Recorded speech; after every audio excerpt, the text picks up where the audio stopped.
तो अब हम लोग यहां पे अपना जवाब लिखेंगे। तो लिखिए बेटा फोर्थ क्वेश्चन का आंसर। बताइए बेटा, अगर हम x3 बनाते हैं, तो अगर अपन लोग x3 बनाते हैं तो अपनी सेलिंग प्राइस हमें कम से कम कितनी इंक्रीज करनी है? 2 रुपए।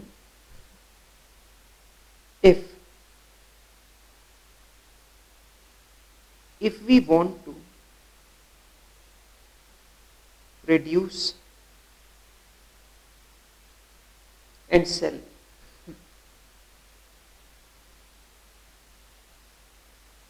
product x3 and we do not want to change our profit,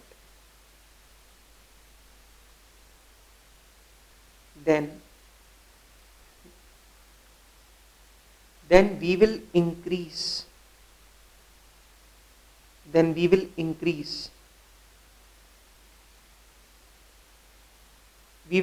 our selling price by ₹2 per unit। बेटा हम लोग अपनी सेलिंग प्राइस को 2 रुपीज पर यूनिट जो है वो इंक्रीज कर देंगे। ओके, चलिए बेटा अब अगला क्वेश्चन जो है वो हमसे क्या पूछ रहा है? क्वेश्चन कहता है from the given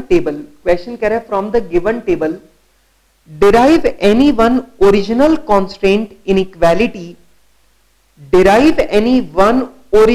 constraint inequality with the coefficient variables in their simplest whole number forms। अब ये कह रहा है आपको इन तीनों कांस्टेंट फंक्शन में से कोई भी एक कांस्टेंट फंक्शन जो है वो आपको उसके ओरिजिनल इनइक्वालिटी वाले फॉर्मेट में लिखना है। ओरिजिनल इनइक्वालिटी वाले फॉर्मेट में आपको लिखना है। ठीक, ये वाला जो क्वेश्चन है बेटा, ये इस क्वेश्चन में सबसे जबरदस्त क्वेश्चन है। अब जरा प्रॉब्लम समझो। बच्चे बोलते हैं सर इसमें दिक्कत क्या है? हम लोग अपनी ओरिजिनल कांस्टेंट फंक्शन है वो हम लोग लिख देंगे, लेकिन बेटा आप ओरिजिनल कांस्टेंट फंक्शन लिखोगे कैसे? क्योंकि ये जो आपके पास सिंप्लेक्स टेबल है ये सॉल्व होने के बाद की है। ये सारी की सारी जो वैल्यूज हैं ये चेंज होने के बाद की वैल्यूज हैं। तो आप ओरिजिनल कांस्टेंट फंक्शन वो कैसे बनाओगे? अच्छा, एक और बात, वैसे मुझसे इन्होंने पूछा जो है वो मुझसे पूछा है सिर्फ एक, लेकिन मैं आपको बना के बताऊंगा तीनों। क्यों? क्योंकि इस सवाल में एक पूछा है, लेकिन आपके अटेम्प्ट में जो क्वेश्चन आएगा हो सकता है उसमें तीनों पूछ ले। तो अपन लोग तीनों सॉल्व करके देखेंगे, ठीक है? और कैसे करेंगे वो जरा ध्यान से देखो। अब सब बच्चे बिल्कुल ध्यान से सुनो। बेटा आपको मालूम है पहली इक्वेशन का स्लैब, मैंने आपको जब क्वेश्चन पढ़ रहा था तभी मैंने आपको बताया था कि इसमें कोई आर्टिफिशियल वेरिएबल नहीं है, और कोई आर्टिफिशियल वेरिएबल नहीं है इसका मतलब तीनों constant less than type equation है। एक भी इक्वेशन मोर देन टाइप या इज इक्वल्स टू टाइप नहीं है, क्योंकि अगर मोर देन टाइप होती या इज इक्वल्स टू टाइप होती तो यहां पे कोई ना कोई आर्टिफिशियल वेरिएबल होता। आर्टिफिशियल वेरिएबल है ही नहीं, इसका मतलब तीनों की तीनों कंडीशन, तीनों की तीनों कांस्टेंट फंक्शन, इसका मतलब है तीनों की तीनों जो कांस्टेंट फंक्शन है वो लेस देन टाइप है, पहली बात। अच्छा, इसका मतलब ये हुआ कि पहला जो मेरा कांस्टेंट फंक्शन है उसमें स्लैक वेरिएबल क्या है? S1। दूसरे कांस्टेंट फंक्शन का स्लैक वेरिएबल क्या रहा होगा? S2। और तीसरे कांस्टेंट फंक्शन का स्लैक वेरिएबल क्या रहा होगा? S3। और आप लोग जानते हो स्लैक वेरिएबल की कोएफिशिएंट वैल्यू क्या होती है? 1। कांस्टेंट फंक्शन में, ऑब्जेक्टिव फंक्शन में तो 0 होती है, लेकिन कांस्टेंट फंक्शन में स्लैक वेरिएबल की वैल्यू क्या होती है? +1। सही बात है, ये मेजर बात है जो मैं आपके सामने बोल रहा हूं। अच्छा एक बात बताऊं, S1, S2, S3 तीन होते, जो पहली टेबल मैंने बनाई होगी उसमें S1, S2, S3 रहे होंगे। S2 की जगह X1 आ गया है, X2 की जगह X1 आ गया है। दैट मींस ये मेरी पिछले सॉल्यूशन में, पिछली टेबल में ये मेरी की रो रही होगी, हाँ कि ना? आपको मालूम है ये की रो रही होगी, x1 जो है, ये जो सेकंड वाली रो है, ये मेरी की रो रही होगी, तभी तो S2 हट गया और इसकी जगह x1 आ गया। आपको आ रही है मेरी बात समझ में? तो सेकंड जो रो है वो मेरी की रो है, ठीक है, मतलब पिछले वाली टेबल में ये मेरी की रो रही होगी, ठीक है। अब ये मेन बात है जो मैंने आपको बोली है। अब पहले अपन फर्स्ट रो पे चलते हैं। फिफ्थ क्वेश्चन और पॉइंट नंबर ए, रो 1। अब बेटा मैं फर्स्ट रो की बात कर रहा हूं और प्लीज ये बहुत इंपॉर्टेंट है। अच्छा आप मुझे सोच के बताना, बिल्कुल आराम से सोच के बताना, मुझे ओरिजिनल कांस्टेंट फंक्शन बनाना है, तो मुझे ओरिजिनल वैल्यूज तक पहुंचना होगा। अब ओरिजिनल वैल्यूज तक कैसे पहुंचे ये बताओ। अपन जब सिंप्लेक्स टेबल 2 बनाते हैं तो कॉरस्पॉन्डिंग रो, आपको पता है सेकंड रो की रो है, लेकिन जो फर्स्ट रो है वो फर्स्ट रो क्या है? कॉरस्पॉन्डिंग रो। अब आप मुझे बताओ कॉरस्पॉन्डिंग रो की वैल्यू कैसे निकालते हैं? पहले अपन लिखते थे ओरिजिनल वैल्यू, जो कि मुझे पता नहीं है, जो कि मुझे निकालनी है, ठीक है, उसमें से अपन माइनस करते थे एक मल्टीपल को। किसके मल्टीपल को माइनस करते थे? अपन माइनस करते थे रिवाइज्ड की रो और कॉरस्पॉन्डिंग फैक्टर, दोनों को मल्टीप्लाई करते थे और दोनों का जो मल्टीपल आता था वो ओरिजिनल वैल्यू में से लेस करने पर मेरे पास रिवाइज्ड रो बनाती थी। बोलो हाँ कि ना? सही बात है। अच्छा अब मैं एक बात बोल रहा हूं, जरा सुनना। मैं कह रहा हूं कि क्यों ना मैं ऐसा करूं कि मैं रिवाइज्ड की रो को मल्टीप्लाई कर दूं कॉरस्पॉन्डिंग फैक्टर से, और ऐसा करने पर मेरे पास वो मल्टीपल आएगा, मेरे पास वो मल्टीपल आ जाएगा जिसे मैंने ओरिजिनल वैल्यू में से लेस किया था। तो आप मुझे बताइए, अब मेरे पास ये मल्टीपल आ गया जिसे मैंने ओरिजिनल वैल्यू में से लेस किया था। अगर मैं इस मल्टीपल में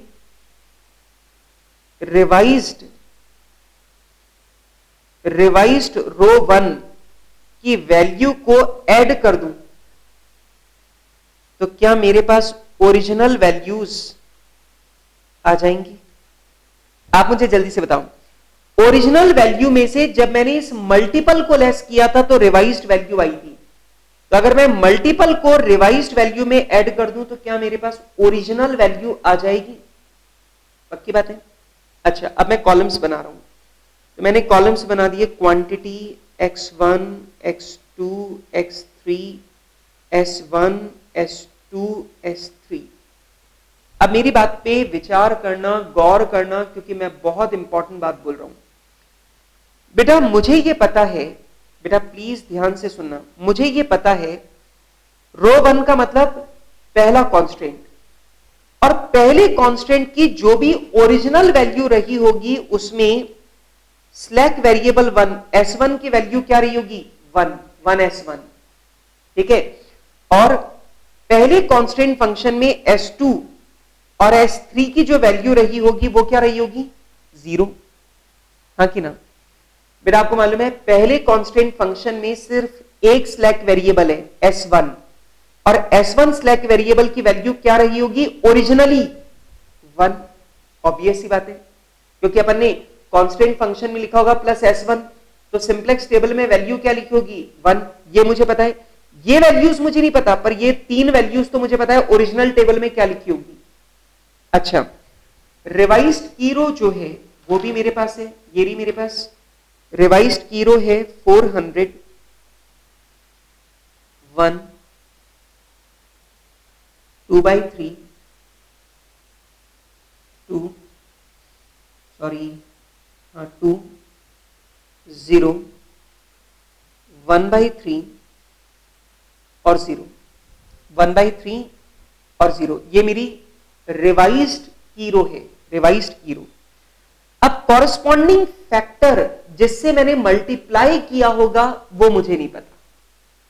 जो कॉरस्पॉन्डिंग फैक्टर जिससे मैंने इसे मल्टीप्लाई किया होगा वो मुझे नहीं पता। कई बच्चे बोलते हैं सर 4/3, मैंने बोला नहीं यार 4/3 नहीं, 4/3 तो बाद की वैल्यू है। बच्चे बोलते सर 0, बेटा 0 तो बाद की वैल्यू है, वो तो ये वाली वैल्यू, ये रिवाइज्ड रो 1 है बेटा, ये तो रिवाइज्ड रो 1 है। जानते हो रिवाइज्ड रो 1 क्या है? 400 0 4/3 0 1 -1/3 और 0, -1/3 और 0। Please please please listen to me very very carefully, एकदम ध्यान से मेरी बात को सुनो। एक बात बताओ, अब यहां पे ये मेरे पास सारी की सारी वैल्यूज हैं और मुझे कॉरस्पॉन्डिंग फैक्टर की वैल्यू पता करनी है। अब आपको पता है मेरे पास ये वैल्यूज तो है नहीं, तो मेरे को कॉरस्पॉन्डिंग फैक्टर की जो वैल्यू पता चलेगी, ऑब्वियस बात है वो इन तीनों से पता चलेगी, पक्की बात है। अच्छा, इस 1 से मुझे पता नहीं चल सकता। आप मुझे बोलोगे सर इस 1 से पता क्यों नहीं चल सकता? बताता हूं क्यों। इस 1 से पता इसलिए नहीं चल सकता क्योंकि मेरा कॉरस्पॉन्डिंग फैक्टर 0 से मैं कुछ भी मल्टीप्लाई किया होगा तो वो 0 आएगा, और 1 - 1 मतलब 0 में मैं कुछ भी प्लस करूंगा तो 1 ही आएगा, तो मुझे पता नहीं चलेगा। मैं समझाता हूं कैसे। ये बताओ कि मल्टीपल में 1 जोड़ने पर 1 आ रहा है, तो मल्टीपल की वैल्यू क्या रही होगी? 0। अब सोच के जवाब देना, दिमाग लगा के। यहां पे मुझे जल्दी से ये बताओ कि यहां मल्टीपल की वैल्यू क्या रही होगी? मल्टीपल की वैल्यू क्या रही होगी कि यहां पर मेरे पास 0 आ रहा है? हाँ जी बेटा, मैंने 0 लिखा ना? हाँ जी। तो आप मुझे बताइए यहां पर मल्टीपल की वैल्यू क्या रही होगी कि यहां पे मेरे पास 0 आ रहा है? बताओ क्या? हाँ जी, कॉरस्पॉन्डिंग फैक्टर की वैल्यू क्या रही होगी? बताएं। अब जरा सोच के बताओ कि यहां क्या है जिसमें -1/3 जोड़ने पर 0 आएगा? बताइए, जल्दी सोच के बताओ। यहां क्या है कि जिसमें -1/3 को ऐड करने पर, -1/3 को ऐड करने पर 0 आ जाए? बताओ क्या? सर प्लस का 1/3। अब ऑब्वियस ही बात है बेटा, प्लस के 1/3 में -1/3 को ऐड करेंगे तो क्या आएगा? 0। तो बेटा मैं यहां से चलाऊं और मैं यहां से उल्टा चल के मैंने बैलेंसिंग फिगर से ये 1/3 निकाल लिया है। बेटा क्या आपको बात समझ में आ रही है? बेटा आप सोच के बताओ, मैं -1/3 में क्या ऐड करूं कि 0 आ जाए?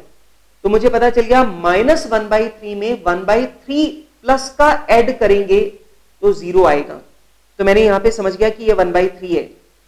अब ये बताओ 1/3 को मैं किससे मल्टीप्लाई करूं कि 1/3 आ जाए?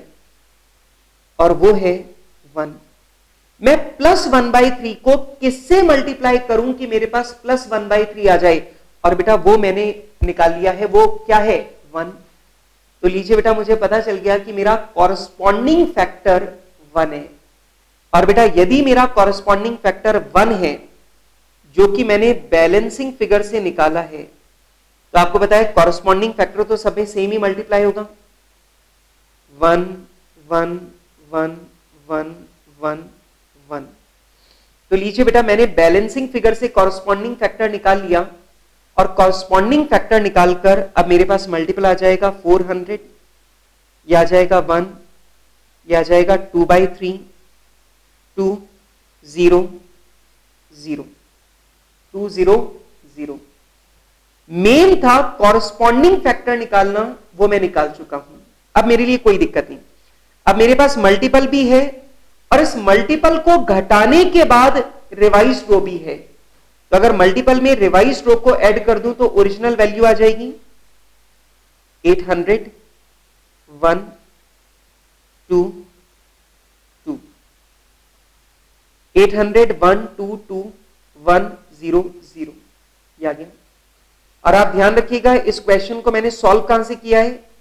यहां से, इस जगह से। तो आइए बेटा, मेरे पास रो 1 की ओरिजिनल वैल्यू आ चुकी है x1 x2 x3 s1। एक और बात, मुझसे बोला गया है कि आपको कांस्टेंट फंक्शन जो बनाना है वो आपको ओरिजिनल इनइक्वालिटी फॉर्मेट में बनाना है, और क्योंकि मुझे इनइक्वालिटी में बनाना है तो मैं S1 भी नहीं लूंगा। दूसरी बात, क्योंकि इस सिंप्लेक्स टेबल में आर्टिफिशियल वेरिएबल नहीं है, इसका मतलब ये तीनों इक्वेशन क्या है, लेस देन टाइप। तो आइए बेटा इस बात को अगर मैं इक्वेशन फॉर्मेट में लिखूं, तो आइए बेटा इक्वेशन फॉर्मेट में लिख देते हैं। तो लीजिए बेटा ये है मेरा कांस्टेंट फंक्शन 1। बेटा x1 कितना है, 1। ये आ जाएगा 1x1 plus 2x2 plus 2x3। S1 को छोड़ दो क्योंकि मुझे इनइक्वालिटी वाले फॉर्मेट में बताना है। This should be less than और इक्वल टू 800। हो गई बात, कांस्टेंट फंक्शन 1। ठीक, अब बेटा मुझे निकालना है पॉइंट नंबर बी। अब वैसे तो बेटा मेरा सवाल कंप्लीट हो चुका है क्योंकि मुझसे सिर्फ एक कांस्टेंट फंक्शन पूछा था जो मैंने निकाल दिया, लेकिन मैं सारे करूंगा क्योंकि आपके एग्जाम में तीनों आ सकते हैं। अब सेकंड रो, अब दिमाग लगा के देखो, सेकंड रो जो है वो तुम्हारी क्या है, की रो। सेकंड रो क्या है, की रो। और आप मुझे बताइए रिवाइज्ड की रो कैसे निकालते हैं, ओरिजिनल वैल्यू में की फैक्टर से डिवाइड करके। तो जरा सोचो, ओरिजिनल, दिमाग लगा के सोचो, ओरिजिनल वैल्यू में की फैक्टर से डिवाइड करने पर रिवाइज्ड वैल्यू आती है, डिवाइड करने पर रिवाइज्ड वैल्यू आती है। तो आप मुझे जल्दी से सोच के बताओ कि क्या रिवाइज्ड वैल्यू को की फैक्टर से मल्टीप्लाई करने पर, डिवाइड करने पर रिवाइज्ड वैल्यू आई है तो मल्टीप्लाई करने पर ओरिजिनल वैल्यू आ जाएगी। बताइए बेटा सही बात है। अब यहां पे मैंने कर दिया, वापस से कॉलम बना दिए, quantity x1 x2 x3 s1 s2 s3। बेटा मुझे बाकी कुछ पता हो या ना पता हो, सेकंड रो का स्लैक वेरिएबल है s2, और मुझे पता है ओरिजिनल टेबल में, ओरिजिनल कांस्टेंट फंक्शन में, सेकंड इक्वेशन में, सेकंड कांस्टेंट फंक्शन में s2 की वैल्यू क्या रही होगी, 1, और s1 और s3 की वैल्यू क्या रही होगी, 0। ये मुझे पहले से पता है, लेकिन बाकी की वैल्यूज नहीं पता, वो अभी निकाल लेते हैं। रिवाइज्ड वैल्यूज है सेकंड रो की 400, 1, 2/3, 2, 0, 1/3 और 0, 1/3 और 0। अब जरा सोच के मुझे बताना, जरा दिमाग लगा के मुझे बताना, सोच के, मैं 1/3 को किससे मल्टीप्लाई करूं कि 1 आ जाए, 1/3 को मैं किस नंबर से मल्टीप्लाई करूं कि 1 आ जाए। सर कैसे कैसे सवाल पूछ रहे हो सर, 3। 1/3 को किससे मल्टीप्लाई करूं कि 1 आए, 3 से। तो 3 से 3 कैंसिल हो जाएगा, 1 रह जाएगा। दैट मीन्स मैंने कहां से सॉल्व किया इसे, यहां से। और ये कैसे निकाला, बैलेंसिंग फिगर से। और आपको पता है की फैक्टर 3 है, वो तो सब में सेम ही होगा, 3 3 3 3 3। मल्टीप्लाई करने पर ओरिजिनल वैल्यू आ जाएगी। बेटा डिवाइड करने पर रिवाइज्ड वैल्यू आई थी, तो मल्टीप्लाई करने पर ओरिजिनल वैल्यू आएगी 1200, 3 2 6। बताइए बेटा क्या ये बिल्कुल ठीक है। अब मुझे यहां पे कांस्टेंट फंक्शन बनाना है ओरिजिनल वाला, और वो भी इनइक्वालिटी वाले फॉर्मेट में। तो लीजिए बेटा इनइक्वालिटी वाले फॉर्मेट में करेंगे, और आपको पता है सारी इक्वेशन लेस देन टाइप है। तो लीजिए बेटा 3x1 plus 2x2 plus 6x3 should be less than और equal to 1200, should be less than और इक्वल टू 1200। हाँ जी, तो मैंने यहां पे कांस्टेंट फंक्शन बना लिया है 3x1 plus 2x2 plus 6x3 should be less than equal to 1200।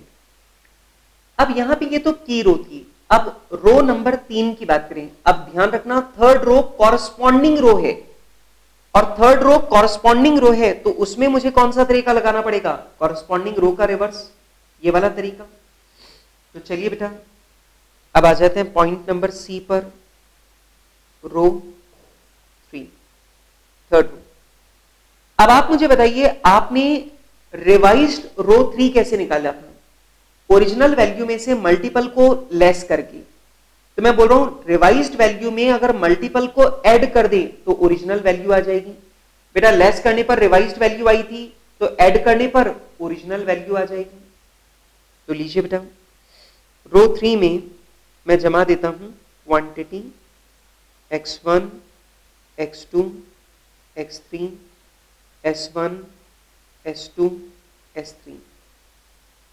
तो चलिए बेटा पहले मल्टीपल को निकालते हैं।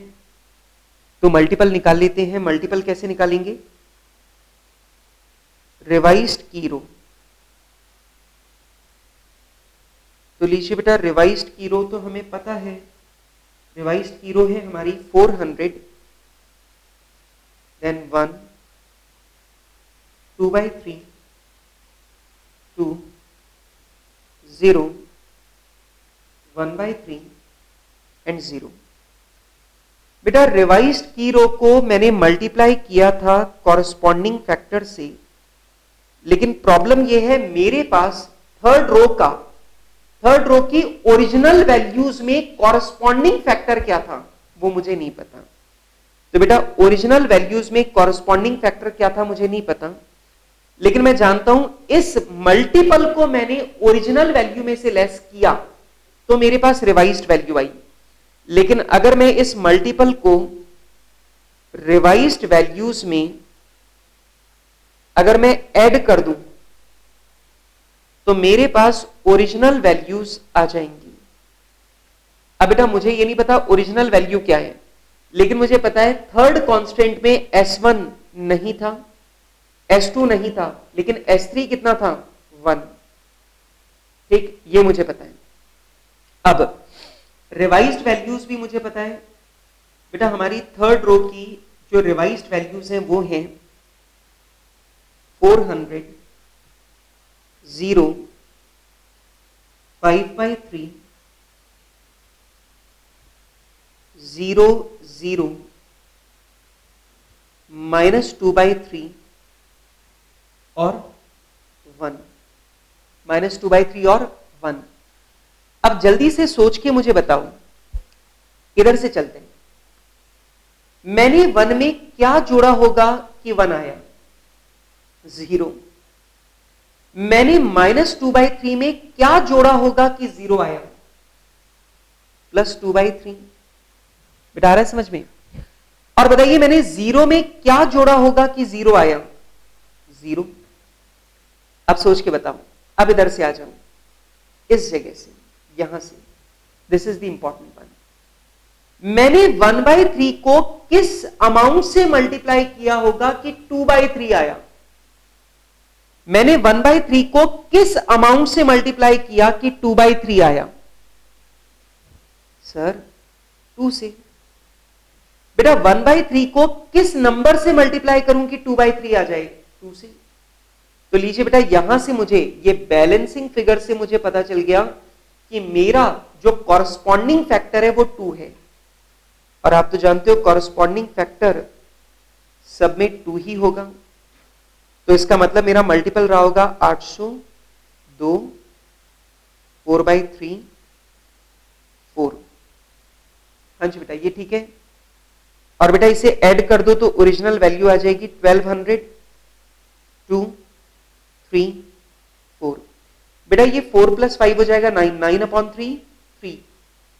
तो लीजिए बेटा मेरे पास ओरिजिनल वैल्यूज आ गई हैं थर्ड रो की, और थर्ड रो की ओरिजिनल वैल्यूज आ गई हैं। तो लीजिए बेटा हम लोग यहां पे कांस्टेंट फंक्शन बना देंगे, और कांस्टेंट फंक्शन होगा हमारा 2x1 + 3x2 + 4x3, and this should be less than or equal to 1200। ये या तो 1200 के बराबर होगा या 1200 से कम होगा। That's it। हो गई बात। तो लीजिए बेटा, मैंने यहां पे तीसरा कांस्टेंट फंक्शन भी तैयार कर दिया है। अब मुझसे पूछा एक था, लेकिन मैंने तीनों ही बनाकर आपको बता दिया है, ठीक है। और यहां पर कंप्लीट होता है हमारा क्वेश्चन नंबर 37, ठीक है। बट क्वेश्चन नंबर 37 खत्म होने पर आप खुश नहीं हो सकते, क्योंकि आप जरा पेज पलट के देखो, क्वेश्चन नंबर 38 जो कि डायनासोर क्वेश्चन है, वो आपका वेट कर रहा है। आप जरा ध्यान से देखें, आप देखेंगे क्वेश्चन नंबर 38 में ज्यादा नहीं पूछे बेटे, ये सीए इंस्टीट्यूट वाले ज्यादा पूछते नहीं है, इन्होंने सिर्फ 12 क्वेश्चंस पूछे हैं, वो भी मुझे दिख रहे हैं, हो सकता है ज्यादा भी हो, नहीं 12 ही है सर। तो जो मुझे दिख रहे साफ तौर पे क्वेश्चन नंबर 38 में इन्होंने कुल मिला के 12 क्वेश्चंस जो हैं वो पूछ रखे हैं, और वही छोटे छोटे सवाल, कॉन्सेप्चुअल क्वेश्चंस, ठीक है। चलिए, तो हम लोग चलते हैं क्वेश्चन नंबर 38 पर। क्वेश्चन नंबर 38 हम लोग कंप्लीट करेंगे। क्वेश्चन नंबर 38 कंप्लीट करने के बाद, क्वेश्चन नंबर 38 कंप्लीट करने के बाद में देन हम लोग ब्रेक लेंगे, और ब्रेक के बाद में हम लोग करेंगे प्राइमल एंड ड्यूअल, एक छोटा सा topic, and then linear programming will end, ठीक। अच्छा जी, तो सर आपने हमें सपने दिखा दिए कि लीनियर प्रोग्रामिंग से पीछा बस छूटने ही वाला है, बस छूटने ही वाला है। आ जाइए, तो आइए बेटा क्वेश्चन नंबर 38 को हम लोग करते हैं। मेजरली क्वेश्चन नंबर 38 की अगर मैं बात करूं तो कोई बहुत टफ क्वेश्चन नहीं है, सिंपल क्वेश्चन है। सुनते हैं, देखिए क्वेश्चन नंबर 38 बोल क्या रहा है, आइए से पढ़ते हैं। क्वेश्चन नंबर 38 कहता है given below is an iterate, iterate का मतलब solution, is an iterate in a simplex table for a maximization objective. पहली बात तो ये समझ जाओ कि ये मैक्सिमाइजेशन ऑब्जेक्टिव है, मतलब इसमें जो कुछ भी लिखा है वो सब प्रॉफिट है। Linear programming product mix problem for product x y and z, each of these products is processed in 3 machines KA07, KB27 and KC49, and please read it carefully, and all of the machine has limited available hours।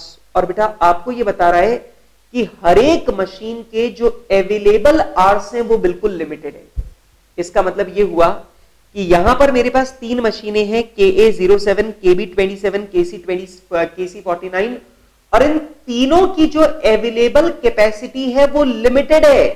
इसका मतलब मेरे 3 constant function है, और तीनों constant function less than type है, तीनों constant function less than type है। क्यों? क्योंकि तीनों मशीनों के अंदर जो अवेलेबल कैपेसिटी है वो लिमिटेड है। और बेटा अगर अवेलेबल कैपेसिटी लिमिटेड है तो ऑब्वियस बात है, मैं ये कहूंगा कि जो भी आपका वर्किंग टाइम है वो इसके बराबर या इससे कम ही हो सकता है। आ रही है मेरी बात समझ में? अच्छा, इसका मतलब एक बात तो क्लियर हो गई, ये लेस देन टाइप वाली इक्वेशन है तीनों की तीनों। वैसे ये बात और भी साबित कर सकता हूं, इधर देखो, आप अगर देखो तो S1, S2, S3 यहां पे 3 स्लैक वेरिएबल आपको दे रखे हैं।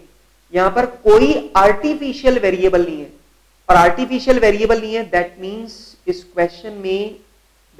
क्वेश्चन में कोई भी constant function greater than type या इज इक्वल्स टू टाइप नहीं है, ठीक है। आइए, वैसे अब यहां पे टेबल में इसने अपने को दे भी दिया बेटा, 30 सीजे दे रखी है, 30, 40, 0, x y S3, basic variable, basic value of basic variables मतलब क्वांटिटी एक्स वाई जेड, ये सब इन्होंने अपने को दे रखा है। ओके, अब पहला क्वेश्चन है, डज द टेबल अबव, ये जो ऊपर वाली टेबल है, क्या इसका सॉल्यूशन ऑप्टिमल है?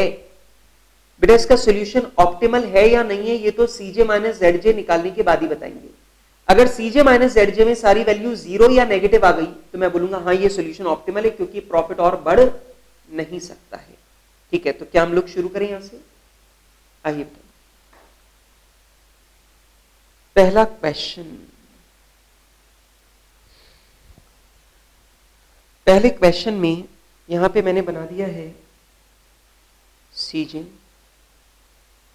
सीजे के बाद में वेरिएबल, वेरिएबल के बाद में quantity x1 x2 sorry x y z s1 s2 s3 replacement ratio. अच्छा जी, वैल्यूज है बेटा यहाँ पे x बनाने पे 30 रुपीज कमाते हैं, y में 40 कमाते हैं, z में 20 कमाते हैं, लेकिन खाली बैठ के तो ऑब्वियस बात है अपन 0 ही कमा सकते हैं। x बना के 30 रुपीज कमा रहे हैं, y बना के 40 रुपीज कमा रहे हैं और खाली बैठ के 0 कमा रहे हैं। अच्छा, क्वांटिटी हमारी है 250।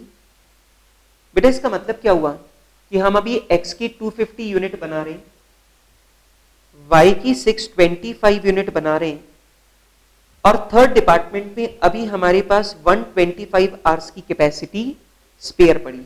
बहुत बढ़िया। वैल्यूज है बेटा 1 0 0, y की वैल्यूज है 0 1 0 और z की वैल्यू है -26/16।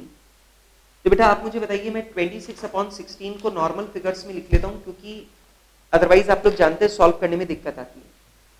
26 डिवाइडेड बाई 16 यारा -1.625, माइनस में 1.625, देन 31/16 है, 31/16 तो आ जाएगा 1.9375 और बेटा तीसरा है 11/16 तो आ जाएगा 0.6875। अच्छा, लेकिन अब तो ये तो सारी वैल्यूज ऐसी ही हैं, चलो तो मैं तो ऐसे ही लिख देता हूँ। S1 में है 10/16 तो चलो ऐसे ही लिख दो 10/16 क्योंकि इतने डेसिमल लिखने की जगह नहीं है मेरे पास। -7/16 और -3/16, इधर है -12/16, 10/16 और 1/8। S3 है बेटा 0 0 1। अब आप मुझे जल्दी से बताइए बेटा, ये जो वैल्यूज मैंने लिखी है इसमें कोई दिक्कत? अब जरा ध्यान से देखो, मैं निकालूंगा ZJ।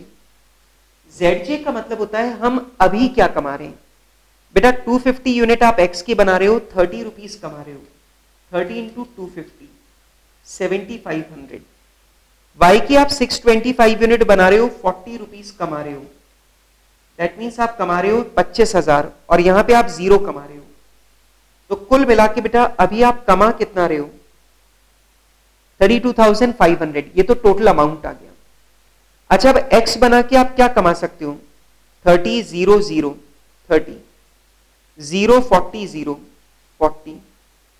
फिर देखिए बेटा 30 इंटू 1.625 माइनस में, इसके बाद में है 1.9375 इंटू 40 और बेटा ये है 0। कुल मिलाकर मेरा आ रहा है 28.75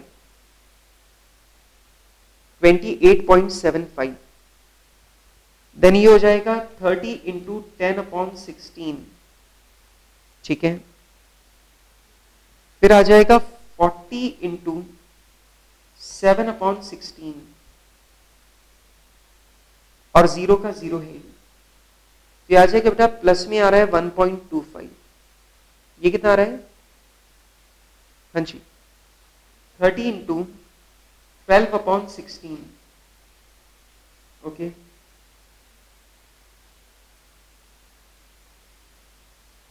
फिर आ रहा है 40 इंटू 10/16 और ये आ रहा है 0। तो बेटा ये मेरा आ रहा है 2.50 0 0 0, ये मेरा आ रहा है 0। हाँ जी बेटा, मैंने जो निकाला बिल्कुल सही है। अब अपन निकालेंगे CJ माइनस ZJ। 30 कमाओगे 30 गवाओगे तो extra profit 0, 40 minus 40 extra profit 0, 20 minus 28.75 तो आ रहा है -8.75। इसका मतलब ये हुआ कि अगर आप Z बनाते हो तो आपका प्रॉफिट बढ़ेगा नहीं, उल्टे 8 रुपीज 75 पैसा कम हो जाएगा। -1.25, -2.50 और 0। अब अगर आप ध्यान से देखो यहां पर, तो या तो आपका प्रॉफिट चेंज ही नहीं होगा या फिर आपका प्रॉफिट उल्टे कम हो जाएगा। तो आप मुझे बताइए, क्या ये सॉल्यूशन ऑप्टिमल है? बिल्कुल, लिखिए जवाब। Yes, the above solution is optimal. लीजिए बेटा, मैंने जवाब दे दिया है कि भैया हमारा ऊपर जो सॉल्यूशन गिवन है वो क्या है? ऑप्टिमल। अब आप एक एक सवाल को ध्यान से सुनना और जवाब देना। मतलब अब सेकंड क्वेश्चन है, are there more than one optimal solution? ये पूछ रहा है, बताइए क्या इस ऊपर दिए गए सॉल्यूशन को देख करके मुझे बताओ कि क्या हमारे पास ऑप्टिमल सॉल्यूशन कुछ और भी हो सकता है क्या? जरा देखो, x बनाऊंगा तो मेरा प्रॉफिट सेम रहेगा, पर x तो मैं बना रहा हूं। y बनाऊंगा तो भी मेरा प्रॉफिट सेम रहेगा, पर y तो मैं पहले से बना रहा हूं। z बनाऊंगा तो मेरा प्रॉफिट कम हो जाएगा, तो इसका मतलब z को बनाना तो ऑप्टिमल है ही नहीं, और मैं बना भी नहीं रहा हूं। S1 अगर मैं ये बनाता हूं, S1 बनाता हूं तो मेरा प्रॉफिट कम हो जाएगा, S2 बनाता हूं तो मेरा प्रॉफिट कम हो जाएगा, लेकिन अगर S3 बनाता हूं तो मेरा प्रॉफिट चेंज नहीं होगा, पर S3 तो मैं ऑलरेडी बना रहा हूं। इसका मतलब यह हुआ कि यहां पे मेरे पास कोई ऑल्टरनेट सॉल्यूशन नहीं है। मैंने आपको इसे पहचानने का एक तरीका बताया था, आप ध्यान से देखो, जहां जीरो आ रहा है वो जीरो वाला फैक्टर अगर वेरिएबल है, मतलब आप ये बोल रहे हो x बनाऊंगा तो प्रॉफिट में कोई फर्क नहीं पड़ेगा, y बनाऊंगा तो प्रॉफिट में कोई फर्क नहीं पड़ेगा, और वो आप ऑलरेडी बना रहे हो, दैट मीन्स जो आपके पास ऑप्शन अवेलेबल था वो तो आप ऑलरेडी लेके चल रहे हो, दैट मीन्स आपके पास कोई और ऑल्टरनेट सॉल्यूशन मौजूद नहीं है। लेकिन सुनो, अगर z में जीरो आता तो मैं कहता भाई अगर मैं z बनाता हूं तो भी मेरा प्रॉफिट यही आएगा, तो मैं बोलता हां मेरे पास ऑप्टिमल सॉल्यूशन है। लेकिन z में तो इंक्रीमेंटल प्रॉफिट माइनस में आ रहा है। अगर यहां z में इंक्रीमेंटल प्रॉफिट जीरो आता तो मैं बोलता z बनाने पर मेरे प्रॉफिट में कोई फर्क नहीं पड़ेगा, और हाल फिलहाल मैं z नहीं बना रहा, तो मैं बोलता हां मेरे पास एक और ऑप्शन है कि मैं z बना लूं, z बनाऊंगा तो भी यही प्रॉफिट आएगा। लेकिन यहां पे तो z बनाने का ऑप्शन ही नहीं है मेरे पास। तो लिखें सेकंड क्वेश्चन का जवाब, नो,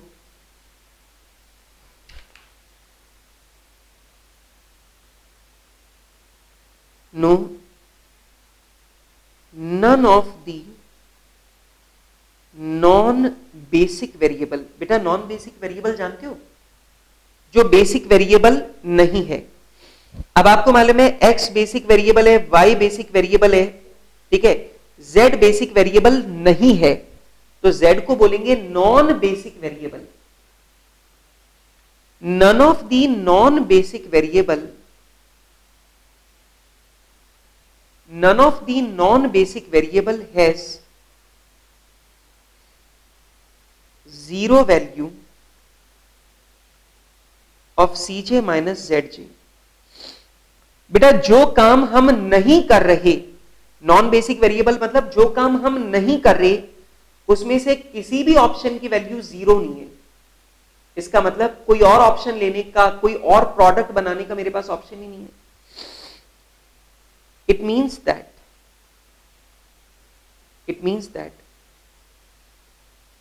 we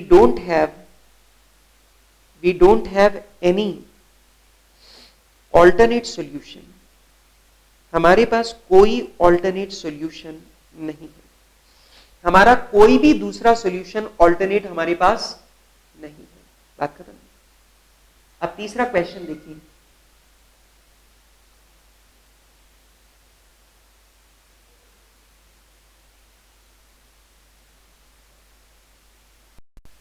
अब अगला क्वेश्चन मुझसे पूछ रहा है, इज दिस सॉल्यूशन फिजिबल? आप मुझे जल्दी से बताइए।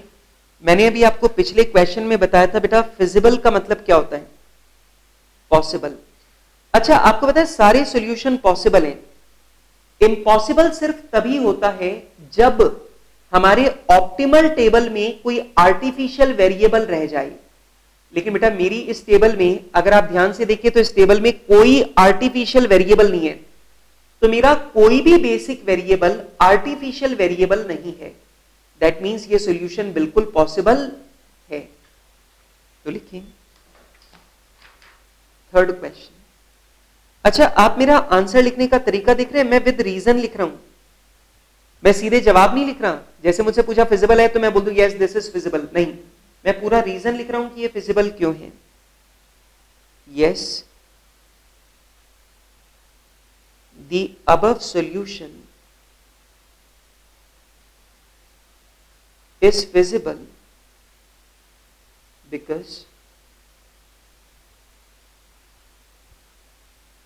because our optimal solution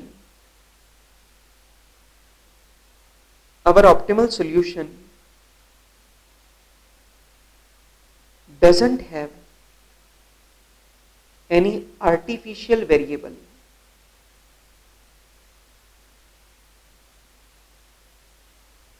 बेटा हमारी ऑप्टिमल टेबल में कोई आर्टिफिशियल वेरिएबल नहीं है, इसका मतलब ये सॉल्यूशन बिल्कुल पॉसिबल है। अच्छा आगे देखते हैं अगला सवाल। Is this solution degenerate? अब आप लोग मुझे बोलेंगे सर व्हाट इज डीजेनरेट? बेटा डीजेनरेट क्या होता है, अगर किसी भी बेसिक वेरिएबल की क्वांटिटी अगर जीरो आ रही हो, अगर किसी भी बेसिक वेरिएबल की क्वांटिटी जीरो आती है तो हम लोग बोलते हैं ये सॉल्यूशन डीजेनरेट है। ये सॉल्यूशन क्या है?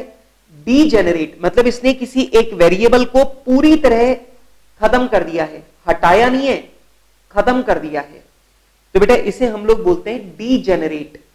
तो बेटा अगर किसी भी बेसिक वेरिएबल की क्वांटिटी अगर जीरो आ जाए तो हम लोग कहते हैं ये सॉल्यूशन डीजेनरेट है। लेकिन आप तो देख रहे हो किसी मेरी ऑप्टिमल टेबल में किसी भी बेसिक वेरिएबल की क्वांटिटी जीरो नहीं है, इसका मतलब मेरा सॉल्यूशन डीजेनरेट नहीं है। मेरे सॉल्यूशन में कोई भी चीज किसी वेरिएबल को जीरो नहीं बना रही है। ठीक है, तो लीजिए बेटा none of the quantity of basic variables is zero. किसी भी बेसिक वेरिएबल की क्वांटिटी जीरो नहीं है। It means this solution is not degenerate. बेटा इसलिए हम लोग बोल सकते हैं कि ये जो सॉल्यूशन है वो डीजेनरेट नहीं है। अच्छा आगे चलिए, आगे कहता है write down the objective function of the above solution. बेटा आपको ऊपर दिए गए सॉल्यूशन का ऑब्जेक्टिव फंक्शन लिखना है। थैंकफुली इसने ऑब्जेक्टिव फंक्शन पूछा है, अगर कांस्टेंट फंक्शन पूछ लेता तो बहुत मेहनत करनी पड़ती। अच्छा ये बताओ, इस क्वेश्चन में पहले ही लिखा हुआ है कि ये मैक्सिमाइजेशन प्रॉब्लम है। x का एक यूनिट बनाने पे 30 का प्रॉफिट है, y का एक यूनिट बनाने पे 40 का प्रॉफिट है, z का एक यूनिट बनाने पे 20 का प्रॉफिट है, और हमें इस प्रॉफिट को मैक्सिमाइज करना है। तो बेटा इनका एक एक यूनिट का प्रॉफिट मुझे पता है, तो लीजिए बेटा मैं ऑब्जेक्टिव फंक्शन लिख देता हूं। Maximize z is equals to 30x plus 40y plus 20z। लीजिए बेटा, तो मुझे ऑब्जेक्टिव फंक्शन लिखना था, मैंने लिख दिया। अच्छा अच्छा अब 6th पॉइंट मुझे कह रहा है write down the optimal product mix and profit shown by the above solution. बेटा आपको मालूम है क्वेश्चन पूछ रहा है आपको ऑप्टिमल प्रोडक्ट मिक्स और उसका प्रॉफिट निकाल के बताना है। तो प्रॉफिट तो मैं ऑलरेडी निकाल के बता चुका हूं 32,500, लेकिन फिर भी बोल रहा है लिख के बताओ। ठीक है, तो लीजिए बेटा, अब मुझसे पूछा है optimal product mix and profit. मुझे ऑप्टिमल प्रोडक्ट मिक्स भी बताना है और उसका प्रॉफिट भी बताना है। तो कैसे करें? पहला कॉलम हो जाएगा प्रोडक्ट का, दूसरा होगा क्वांटिटी का, तीसरा हो जाएगा प्रॉफिट पर यूनिट का, एंड लास्ट हो जाएगा टोटल प्रॉफिट। बेटा आपको पता है एक्स प्रोडक्ट के आप 250 यूनिट बना रहे हो और आपका प्रॉफिट है 30 रुपीज का, दैट मीन्स आप प्रॉफिट कमा रहे हो 7500। आप वाई प्रोडक्ट के 625 यूनिट्स बना रहे हो, 40 रुपीज का प्रॉफिट है, कुल मिला के हो गया 25,000, दैट मीन्स आप टोटल प्रॉफिट कमा रहे हो 32,500। कई बच्चे बोलते हैं सर आपने S3 क्यों नहीं लिखा? बेटा S3 तो आइडल टाइम है ना, इसने हमसे पूछा क्या है? प्रोडक्शन। अच्छा, अब ध्यान से सोच के बताना। एक बात बताऊं, मैंने अभी अभी आपको थोड़ी देर पहले इस टेबल को पढ़ना बताया था। इसको मैंने बताया था पहले कांस्टेंट फंक्शन की वजह से हमने डिसाइड कर लिया कि हम x के 250 यूनिट बना रहे हैं, दूसरे कांस्टेंट फंक्शन के मुताबिक हम y के 625 यूनिट बना रहे हैं, और बेटा थर्ड कांस्टेंट फंक्शन में आप देखो हम 125 घंटे खाली बैठे हुए हैं। ठीक है, अब जानते हो ये जो पहला कांस्टेंट फंक्शन है ये कौन सी मशीन का है? ये है KA07 का। ये जो दूसरा वाला है ये किसका है? KB27 का। और ये है KB49 का। KC है, KC49, एक ही बात है, कोई भी क्या फर्क पड़ता है, KC49 का। अब आप मुझे सोच के बताना, जरा जवाब देके, यहां मैं जितना x बना सकता हूं, y बना सकता हूं, वो मैं बना रहा हूं। ठीक है, लेकिन थर्ड डिपार्टमेंट में मैं 125 घंटे खाली बैठा हूं, हां कि ना? स्लैक वेरिएबल है बेटा। इस टेबल को आप कैसे पढ़ोगे? x के 250 यूनिट बना रहे हो, y के 625 यूनिट बना रहे हो, और थर्ड डिपार्टमेंट में आपके पास 125 घंटों की कैपेसिटी आइडल है। ठीक है, मेरी बात समझ में आ रही है? अब जरा ध्यान से पढ़ो, 7th क्वेश्चन क्या पूछ रहा है? Which of these machines is being used to its full capacity when producing according to this solution? आपको बताना है कौन सी मशीन फुल कैपेसिटी पे चल रही है। ठीक है, अब आप मुझे जल्दी से बताओ कौन सी मशीन फुल कैपेसिटी पे चल रही है और कौन सी मशीन में आइडल टाइम है। बेटा KA07 और KB27 फुल कैपेसिटी पे काम कर रही हैं, लेकिन आप ध्यान से देखो बेटा, KC49 जो है ये अपनी फुल कैपेसिटी पे काम नहीं कर रही है, इसमें 125 घंटों की कैपेसिटी अभी भी आइडल है, स्पेयर है। आ रही बात समझ में? तो बताइए कौन सी मशीनें फुल कैपेसिटी पे चल रही हैं? 07 और 27 लिखिए।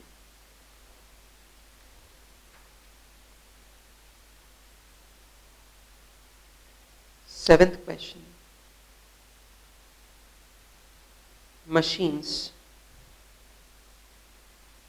KA07, KB27 are running at full capacity,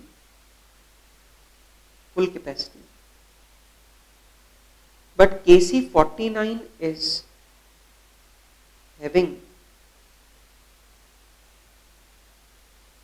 having spare capacity of 125 hours oblique units, जो भी। ठीक है, तो बेटा KC49 में 125 आवर्स की कैपेसिटी स्पेयर है, और KA07 और KB27 अपनी फुल कैपेसिटी पर ऑपरेट कर रहे हैं। ठीक है, हाँ जी बेटा, क्या आपको ये बात समझ में आ गई है? अच्छा, आगे चलते हैं।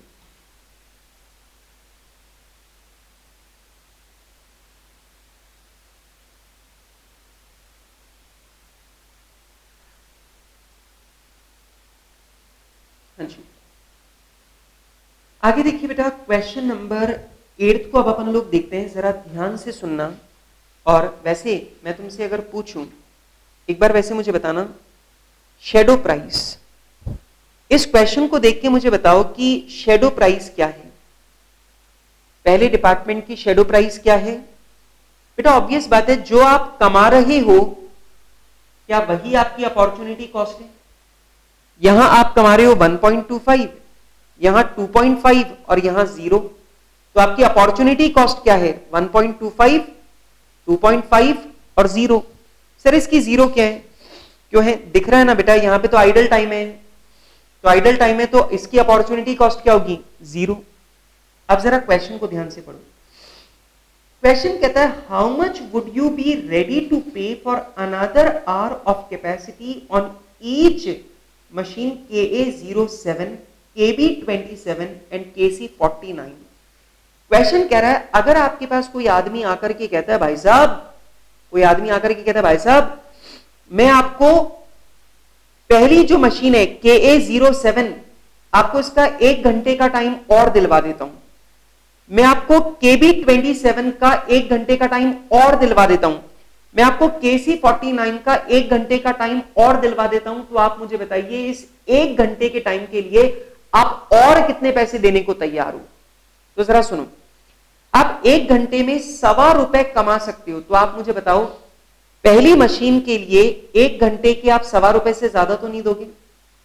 दूसरी मशीन में 1 घंटे में आप ₹2.50 कमा सकते हो, तो ऑब्वियस बात है आप 1 घंटे के एक्स्ट्रा टाइम के लिए आप ज्यादा से ज्यादा ₹2.50 और दोगे। और तीसरी मशीन में आपको अगर 1 घंटा और मिल भी जाए तो भी आप 0 ही कमा सकते हो, क्योंकि आपके पास तो टाइम पहले से खाली पड़ा है। तो आप मुझे बताओ आप एक्स्ट्रा टाइम के लिए कितने पैसे दोगे? ₹0, क्योंकि आपके पास तो पहले से टाइम एक्स्ट्रा पड़ा है खाली। सही बात है। तो ऑब्वियस बात है बेटा, जितना आप कमा सकते हो आप उतनी ही प्राइस पे करोगे। तो लिखिए 8th question, 8th question, the maximum amount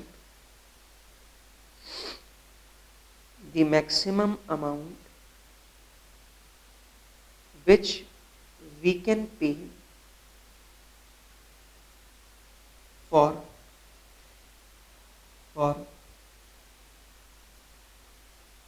another hour is equal to its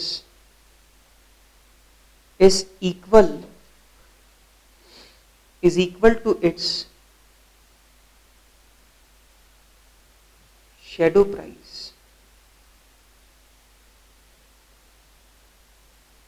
which is KA07, KB27, KC49। अब आप मुझे बताइए बेटा, KA07 में 1 घंटे में आप करीब ₹1.25 कमा पाते हो, तो अगर आपको 1 घंटे का टाइम और एक्स्ट्रा मिले तो आप उसके लिए ज्यादा से ज्यादा कितने रुपए देने को तैयार हो? ₹1.25। KB27 में आप 1 घंटे में ₹2.50 का प्रॉफिट कमा पाते हो, तो आप ज्यादा से ज्यादा इतने ही रुपए दोगे। और KC49 में तो भाई मेरे पास पहले ही 125 घंटे खाली पड़े, तो मैं आपको 1 और घंटे एक्स्ट्रा टाइम के लिए ₹1 भी नहीं दूंगा। ठीक है, आगे बढ़ो। आगे कहता है 9th question, if the company wishes to expand the production capacity, company अगर अपनी प्रोडक्शन कैपेसिटी को एक्सपेंड करना चाहती है। बेटा प्रोडक्शन कैपेसिटी एक्सपेंड कैसे होती है? जब हम नई मशीनें खरीदते हैं।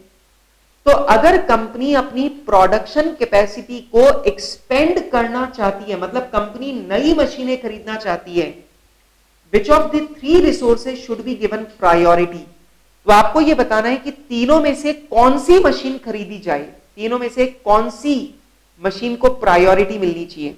आप सोच के बताओ, अगर आप KA07 में ₹1.25 कमाते हो, KB27 में ₹2.50 कमा सकते हो और KC49 में ₹0 कमा सकते हो 1 घंटे का टाइम एक्स्ट्रा मिलने पर। तो अगर आप मुझे बताइए, अगर आप एक्सपेंशन कर रहे हो, दैट मींस आप नई मशीनें खरीद रहे हो, तो आप मुझे बताओ तीनों में से कौन सी मशीन खरीदोगे पहले? 27, क्योंकि इसमें सबसे ज्यादा प्रॉफिट है। We will give priority to machine KB27 because it will generate highest profit. बेटा अगर मैं एक्सपांशन कर रहा हूं तो मैं KB27 को प्रायोरिटी दूंगा क्योंकि ये मशीन हाईएस्ट प्रॉफिट जनरेट करती है मेरे लिए. ठीक है, आगे अगला क्वेश्चन कहता है, ध्यान से सुनिएगा क्या कह रहा है. 10th question, what happens if 16 machine hours are lost due to mechanical problem on machine 27? अब सोच के जवाब दो. सवाल कहता है अगर मशीन KB27 के 16 घंटे खराब हो गए तो आप मुझे बताइए हमारा कितने रुपए का नुकसान होगा. आप जानते बेटा KB27 ₹2.5 पर आवर कमाती है, 2.5 पर आवर कमाती है. तो अगर KB27 के 16 घंटे वेस्ट हो गए तो ₹2.5 के हिसाब से मेरा प्रॉफिट ₹40 कम हो जाएगा. सिंपल सी बात है. अगर कोई मशीन मेरे लिए ₹2.5 का प्रॉफिट कमाती है पर आवर और उसके 16 घंटे वेस्ट हो जाएं तो ऑब्वियस बात है मेरा प्रॉफिट कितना कम होगा, ₹40. लिखिए 10th question, machine KB27 is earning ₹2.50 per hour. ₹2.50 per hour. Therefore, if 40 hours are wasted, if 16 hours are wasted, then our profit will decrease by ₹40. तो बेटा हमारा जो प्रॉफिट है वो कितने रुपए डिक्रीज हो जाएगा, ₹40, ₹40 डिक्रीज हो जाएगा भैया प्रॉफिट. ओके सर, आगे. A customer would like to have 1 unit of product Z and is willing to pay higher price for it. How much price be increased that company's profit remain unchanged? बेटा ये वाला profit आप already ये वाला question आप already handle कर चुके हो. क्वेश्चन कहता है एक कस्टमर आके हमें बोलता है भाई साहब Z का 1 यूनिट तो देना ही पड़ेगा. तो आप मुझे बताओ Z का 1 यूनिट बनाकर उसको देना है और वो हायर प्राइस देने के लिए तैयार है. तो बताओ हम Z की सेलिंग प्राइस कितने रुपए बढ़ाएं कि हमारे प्रॉफिट पर कोई फर्क ना पड़े. ऑब्वियस सी बात है, जरा ध्यान से देखो. Z का 1 यूनिट बनाने पर मेरा प्रॉफिट ₹8.75 कम हो रहा है. तो आप मुझे बताइए मैं Z की सेलिंग प्राइस कम से कम कितनी बढ़ाऊं कि मेरे प्रॉफिट में ये नुकसान ना हो. ऑब्वियस बात है, अगर Z का 1 यूनिट बनाने से ₹8.25 का प्रॉफिट कम हो रहा है 8.75 का, तो ऑब्वियस बात है सेलिंग प्राइस इंक्रीज भी कितनी करेंगे 8.75 ताकि मेरे प्रॉफिट पर कोई फर्क ना पड़े. लिखिए production of each unit of Z, production of each unit of Z will decrease our profit, by ₹8.75. Therefore, to maintain our existing profit,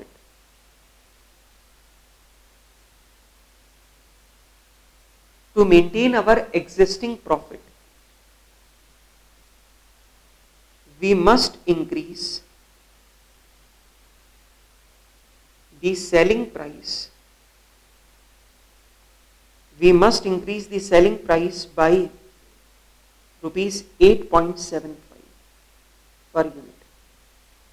तो बेटा जितना हमारा प्रॉफिट डिक्रीज होने वाला है उतना तो बढ़ाना ही बढ़ाना पड़ेगा, ठीक है। And last question, a new product is proposed to be introduced in which would require processing hour time of 4 hours on machine KA07, 2 hours on machine KB27 and 4 hours on KC49. It would yield a profit of rupees 12 per unit. Do you think it is advisable to introduce this product? सवाल कहता है बेटा एक नया product हम लोग introduce करने वाले हैं। बेटा क्वेश्चन को ध्यान से समझो क्या कह रहे हैं। क्वेश्चन कहता है भाई साहब हम एक नया प्रोडक्ट इंट्रोड्यूस करने वाले हैं। ये नया प्रोडक्ट जो है वो KA07 मशीन पे 4 घंटे बनेगा, KB27 मशीन के 2 घंटे इस्तेमाल करेगा और KC49 मशीन के 4 घंटे इस्तेमाल करेगा और एक यूनिट बेचने पर 12 रुपए का प्रॉफिट होगा। तो आप मुझे बताओ क्या हमें ये प्रोडक्ट बनाना चाहिए या नहीं बनाना चाहिए? तो जरा देखो, अगर हम ये प्रोडक्ट बनाते हैं तो हमें कुछ मिलेगा और हम कुछ लूज भी करेंगे, हाँ कि ना? अगर आपको गेन ज्यादा हो रहा है लूज कम हो रहा है तो बनाएंगे, गेन कम हो रहा है लूज ज्यादा हो रहा है तो नहीं बनाएंगे। जरा सुनो, अगर आप ये प्रोडक्ट बनाते हो तो आपको एक यूनिट बनाने पर 12 रुपए का प्रॉफिट होगा, ठीक है। लेकिन अगर आप ये प्रोडक्ट बनाते हो तो ऑब्वियस बात है आपको लूज भी होगा। क्या? जरा ध्यान से सुनो, आप जानते हो KA07 मशीन में आप अभी 1 घंटे में 1.25 रुपए कमा रहे हो और इस प्रोडक्ट को बनाने के लिए आपको 4 घंटे का टाइम चाहिए। तो आप मुझे बताइए क्या आपका 5 रुपए का प्रॉफिट मारा जाएगा?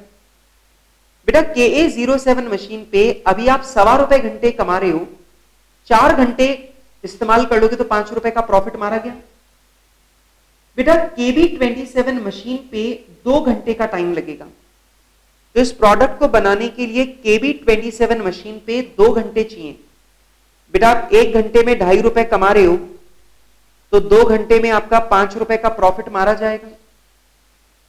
और बेटा जो KC49 मशीन है, इस KC49 मशीन में आप कमा क्या रहे हो जल्दी बताओ? 0। और बेटा आप के कितने घंटे हम ले रहे हैं? 4 घंटे। तो अगर हम आपसे 4 घंटे ले भी लें तो भी आप क्या लूज करोगे? 0। दैट मीन्स आप कुल मिलाकर कितना लूज करोगे? 10 रुपए। अब आप मुझे बताइए ये प्रोडक्ट बना के 12 रुपए मिलेंगे, 10 रुपए आप लूज करोगे तो भी आपको प्रॉफिट कितना होगा?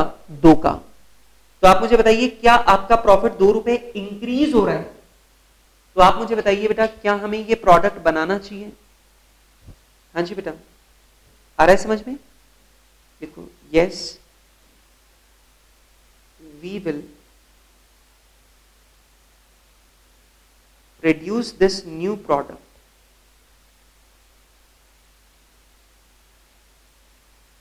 as this will increase our profit by ₹2 per unit। क्योंकि बेटा ऐसा करने पर हमारा जो प्रॉफिट है वो 2 रुपीज पर यूनिट इंक्रीज होगा। और ये लीजिए बेटा यहां पर मैंने पूरे 12 के 12 सवालों का जवाब दे दिया है और इसी के साथ में हमारा क्वेश्चन हो जाता है कंप्लीट, ठीक।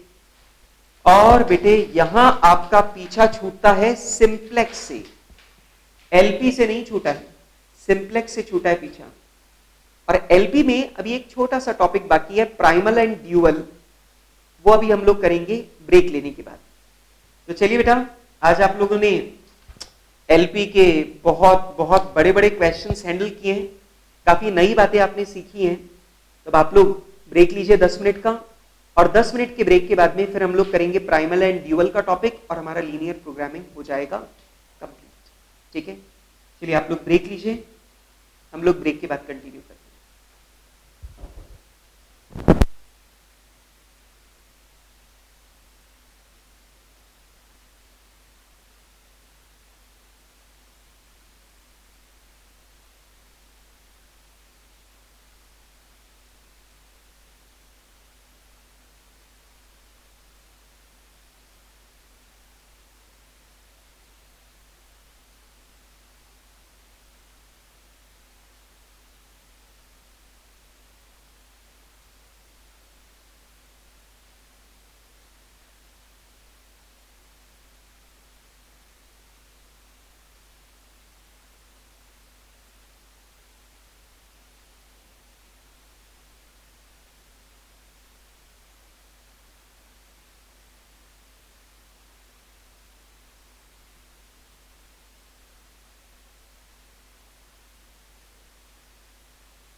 हाँ जी बेटे, चलिए तो आप लोगों ने ब्रेक ले लिया है और ब्रेक के बाद अब हम लोग लीनियर प्रोग्रामिंग के लास्ट टॉपिक पर हम लोग आ चुके हैं। लीनियर प्रोग्रामिंग का अब आखिरी टॉपिक मैं आपके साथ में डिस्कस करने वाला हूं।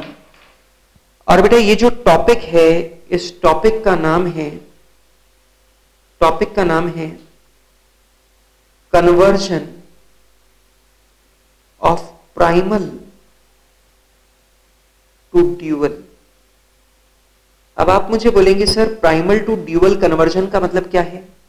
बेटा यदि आपके पास मैक्सिमाइजेशन प्रॉब्लम है और आप उस मैक्सिमाइजेशन प्रॉब्लम को मिनिमाइजेशन प्रॉब्लम में कन्वर्ट करते हो, या फिर उल्टा भी हो सकता है, आपके पास एक मिनिमाइजेशन प्रॉब्लम है और आप उस मिनिमाइजेशन प्रॉब्लम को मैक्सिमाइजेशन प्रॉब्लम में कन्वर्ट करते हो, तो बेटा इस काम को, इस कन्वर्जन को हम लोग बोलते हैं conversion from primal to dual.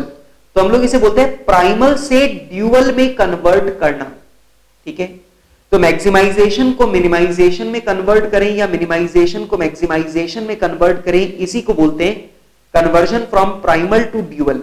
ठीक है, ये टॉपिक बहुत सिंपल है और एग्जाम के लिए रिसेंटली ये बहुत इंपॉर्टेंट है, तो आप पूरा ध्यान दीजिए। लिखिए, if we convert a maximization problem, if we convert a maximization problem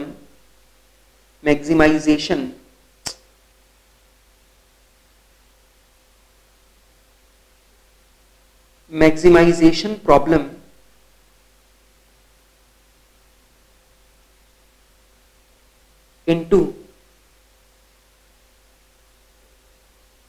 minimization problem, बेटा यदि मैं मैक्सिमाइजेशन प्रॉब्लम को मिनिमाइजेशन प्रॉब्लम में कन्वर्ट करूं और वाइस वर्सा, या फिर मैं इसका उल्टा करूं, इसका उल्टा मतलब मैं मिनिमाइजेशन को मैक्सिमाइजेशन में कन्वर्ट करूं,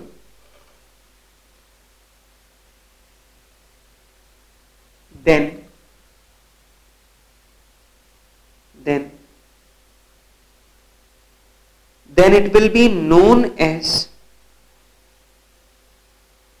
known as conversion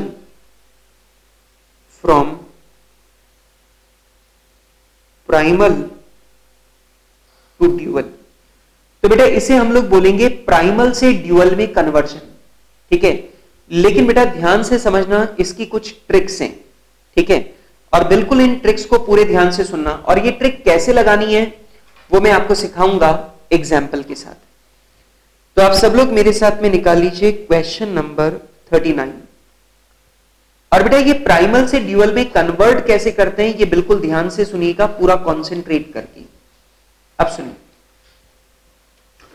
question number 39 कहता है minimize z is equals to 2x1 minus 3x2 plus 4x3 subject to constants. क्या 3x1 plus 2x2 plus 4x3 should be greater than equal to 9. 2x1 plus 3x2 plus 2x3 should be greater than equal to 5. 7x1 minus 2x2 minus 4x3 should be less than equal to 10. 6x1 minus 3x2 plus 4x3 should be greater than equal to 4. 2x1 plus 5x2 minus 3x3 should be equal to 3. x1, x2 and x3 are greater than equal to 0. Required. Find dual problem for the above problem. आपको ऊपर जो primal problem दे रखी है आपको उसकी dual problem निकालकर बतानी है। अब ध्यान से सुनना मेरी इस बात को, बहुत ध्यान से। स्टेप 1, पहला, अगर ये मिनिमाइजेशन प्रॉब्लम है तो सबसे पहला काम आपको सारे कांस्टेंट फंक्शंस हैं उनको ग्रेटर देन टाइप बनाना पड़ेगा। सुनना मेरी बात को ध्यान से। अगर ये मिनिमाइजेशन प्रॉब्लम है तो आपको सारे कांस्टेंट फंक्शंस को ग्रेटर देन टाइप बनाना होगा। सर कैसे? बताता हूं। Step 1, convert all the constraint functions convert all the constraint functions into greater than type। हाँ जी बेटा, सारे के सारे कांस्टेंट फंक्शंस को ग्रेटर देन इक्वल टू वाली कंडीशन में कन्वर्ट करना है। ये मेन चीज है। कैसे बताता हूं। आपने यहां पे लिख रखा है मिनिमाइज z, तो मैंने भी लिख दिया minimize z is equals to 2x1 minus 3x2 plus 4x3। 2x1 minus 3x2 plus 4x3 ये मैंने लिख दिया, बट सब्जेक्ट टू, लेकिन अब इसमें है सब्जेक्ट टू। सब्जेक्ट टू आप मुझे जल्दी से देख के बताइए कि क्या पहला कांस्टेंट फंक्शन पहले से ग्रेटर देन टाइप है, तो उसे एज इट इज लिख दो 3x1 plus 2x2 plus 4x3 should be greater than और इक्वल टू 9। अब ध्यान से सुनो, क्योंकि ये मिनिमाइजेशन प्रॉब्लम है इसलिए मुझे सारे कांस्टेंट फंक्शंस को ग्रेटर देन टाइप में बदलना है। ठीक है, अच्छा जल्दी से देख के बताओ सेकंड कांस्टेंट फंक्शन क्या ग्रेटर देन टाइप है? बोलो, सेकंड कांस्टेंट फंक्शन क्या पहले से ग्रेटर देन ही है? तो एज इट इज लिख लो 2x1 plus 3x2 plus 2x3 should be greater than equal to 5। बेटा ये बताइए जल्दी से कि क्या third equation greater than type है कि नहीं है? नहीं है, तो ये लेस देन टाइप है। अब लेस देन टाइप वाली इक्वेशन को ग्रेटर देन टाइप में कैसे बदलें? साइन चेंज कर दूं। अगर मैं इस इक्वेशन के साइन चेंज कर दूं तो क्या ये ग्रेटर देन टाइप हो जाएगी? तो साइन चेंज कर दो, minus 7x1 plus 2x2 plus 4x3 should be greater than equal to 10। अच्छा अब ये बताइए बेटा, हाँ सॉरी माइनस 10 लीजिए बेटा, should be greater than equal to minus 10। मैंने साइन चेंज कर दिए तो साइन ये वाला भी लेस देन वाला साइन बदल के ग्रेटर देन हो गया। अच्छा अब मुझे जल्दी से बताओ चौथा कांस्टेंट क्या ऑलरेडी ग्रेटर देन टाइप ही है? तो एज इट इज लिख दो 6x1 minus 3x2 plus 4x3 should be greater than equal to 4। इसके बाद में आप ध्यान से देखो, अब जो पांचवा कांस्टेंट है वो ना तो लेस देन है ना ग्रेटर देन है, वो है इज इक्वल्स टू। अब इज इक्वल्स टू वाले को ग्रेटर देन कैसे बनाऊं? हाँ जी, अब प्रॉब्लम समझो, आप भी प्रॉब्लम सोचो। प्रॉब्लम ये है कि लेस देन टाइप वाले में तो साइन चेंज करके ग्रेटर देन टाइप बना दिया, लेकिन इज इक्वल्स टू वाले को ग्रेटर देन कैसे बनाऊं? बहुत आसान है। इसके लिए बेटा मुझे यहां पे थोड़ी जगह छोड़ के 4 लाइनों की जगह छोड़ दो और मुझे बनाना पड़ेगा वर्किंग नोट। अब जरा ध्यान से सुनो, मेरा फंक्शन है 2x1 plus 5x2 minus 3x3 is equals to 3। मतलब इन तीनों का टोटल 3 के बराबर आना चाहिए। सही बात है, एग्जैक्ट 3 के बराबर होना चाहिए। अब मैं क्या करूंगा, मैं क्या ऐसा लिख सकता हूं, ये इज इक्वल्स टू वाली इक्वेशन को मैंने लिख दिया 2x1 plus 5x2 minus 3x3 should be greater than और इक्वल टू 3। सर ये तो आपने गलत कर दिया। क्यों? क्योंकि सर आपने यहां कर दिया इसका टोटल 3 से ज्यादा भी हो सकता है, पर सर ये तो इज इक्वल्स टू 3 है। मैंने बोला रुको, अब एक इक्वेशन तो मैंने बना दी ये, अब दूसरी इक्वेशन मैंने बना दी 2x1 plus 5x2 minus 3x3 this should be less than और इक्वल टू 3। अब आप मुझे बताइए, मेरी ओरिजिनल कंडीशन है कि इनका टोटल 3 के बराबर ही आना चाहिए, अब मैंने बोल दिया इनका टोटल या तो 3 के बराबर होना चाहिए या 3 से ज्यादा होना चाहिए, और फिर मैंने दूसरी इक्वेशन में बना दिया कि इनका टोटल 3 के बराबर होना चाहिए या 3 से कम होना चाहिए। तो मैंने इज इक्वल्स टू वाली कंडीशन को दो पार्ट में डिवाइड कर दिया, ज्यादा या बराबर हो, कम या बराबर हो। तो ऑब्वियस बात है अगर मैं दोनों कंडीशन को सेटिस्फाई करना चाहता हूं तो दोनों कंडीशन तो तभी सेटिस्फाई होंगी जब ये इक्वल टू होगा। आ रही मेरी बात समझ में? बेटा अगर ये दोनों कंडीशन सेटिस्फाई हो जाए तो ऑब्वियस बात है ये यही बनेगा। ये 3 से ज्यादा या बराबर हो सकता है, फिर मैंने बोल दिया ये 3 से कम या बराबर हो सकता है, तो ऑब्वियस बात है दोनों को मिलाकर देखा जाए तो ये दोनों मिलाकर इक्वेशन तभी सेटिस्फाई होंगी जब टोटल 3 के बराबर आएगा। ऑब्वियस ही बात है। लेकिन अब दिक्कत यह है कि मैंने इस एक इक्वेशन को इन दो इक्वेशन में बदल दिया, एक ग्रेटर देन टाइप, एक less than equal to. Greater than equal to, less than equal to, तो ऑब्वियस बात है इसका मतलब क्या निकला? Equal to. ठीक है, लेकिन प्रॉब्लम यह है अब ये सेकंड वाली जो इक्वेशन है ये लेस देन टाइप है और मुझे सारी इक्वेशन कैसे चाहिए? Greater than type. तो आप मुझे बताइए क्या मैं इसका साइन बदल के लिख दूं? साइन बदल देते हैं, -2x1 -5x2 plus 3x3 should be greater than equal to -3, should be greater than equal to -3। तो मैंने सेकंड वाली को ये बना दिया। ठीक, तो अब बेटा मैं इज इक्वल्स टू वाली इक्वेशन की बजाय ये और ये, क्या मैं इन दोनों को लिख सकता हूं? और मेरी ग्रेटर देन वाली शर्त भी पूरी हो रही है। तो चलिए बेटा मैं इज इक्वल्स टू वाली इक्वेशन की जगह लिखूंगा 2x1 plus 5x2 minus 3x3 and this should be greater than equal to 3।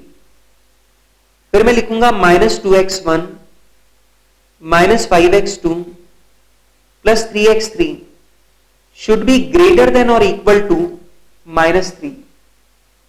बेटा मैंने इज इक्वल्स टू की जगह दो कंडीशन बना के लिख दी। अच्छा, और आपको पता है नॉन नेगेटिव फंक्शन क्या है? नॉन नेगेटिव फंक्शन कि x1 x2 और x3 should be greater than equal to 0। ठीक है, अब जरा समझो। अब यहां पे मुझे अगर आप ध्यान से देखो तो ये सारी इक्वेशन ग्रेटर देन टाइप है।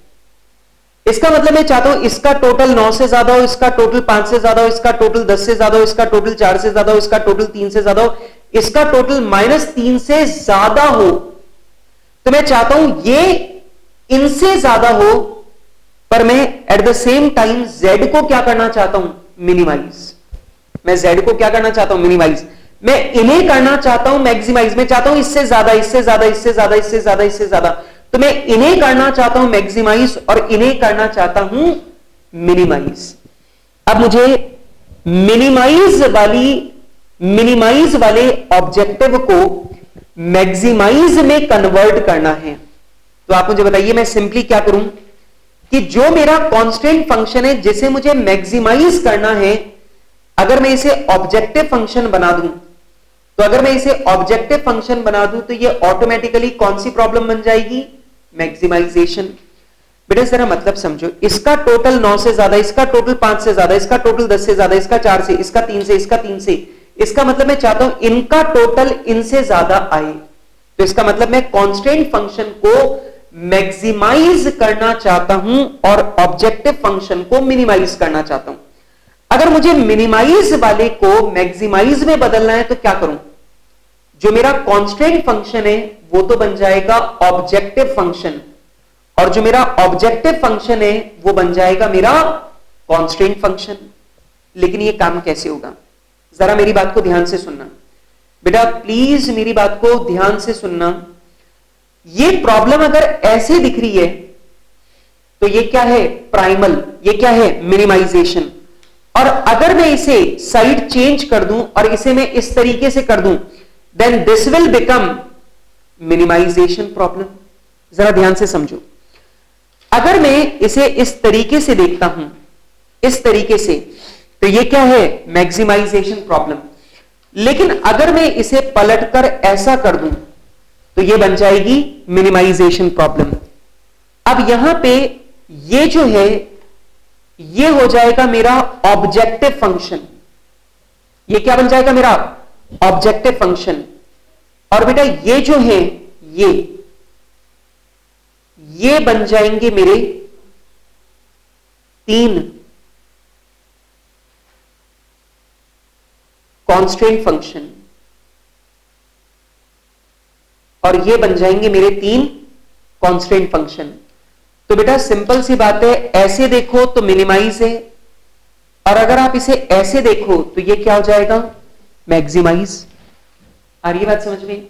मतलब मिनिमाइज को मैक्सिमाइज करने के लिए आपको करना कुछ नहीं है, आपको सिर्फ साइड बदलना है। जो कांस्टेंट फंक्शन थे वो अब बन जाएंगे ऑब्जेक्टिव और जो ऑब्जेक्टिव फंक्शन है वो क्या बन जाएंगे कांस्टेंट फंक्शन। पक्की बात है? अब इसे लिखेंगे कैसे, इसे देख रहे हो आप लोग?